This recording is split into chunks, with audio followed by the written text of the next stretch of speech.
Hello guys, welcome to Bako Smart Tech. Right now with you, I'm going to show you how to create a Google Drive and even how to share the Google Drive.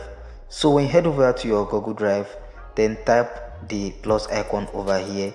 When you tap on it, tap on folder. Then here you are going to create the name of that folder. Then I'll just quickly create a name for it. I will tap on the name, then tap on create.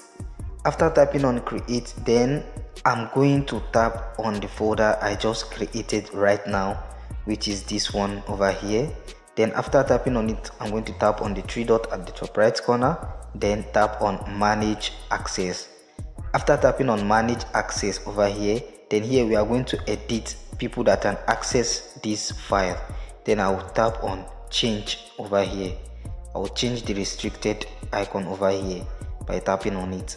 Then after tapping on it, it will pop you up here where you are going to tap on this option over here to change the settings.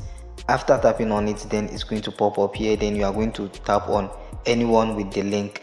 So now by doing this one, anyone that you share the link with is going to view the file. So here we are going to tap on this viewer over here so that we can change it to editor, so that even when we send it to our classmates or anyone we want, then they can view it and also edit that file. So after doing that, we have successfully do the settings. So now I'm going to tap on back. Then after tapping on back, then I will tap on back again. So this file over here is empty. You can tap on this new, on this plus icon, then you can add Google document, Google Sheets and other things. So after doing that, to share this file, we are going to tap on the three dots at the upper right corner, then tap on copy link. After tapping on copy link, then your Google Drive is ready to share. You can share it with anyone.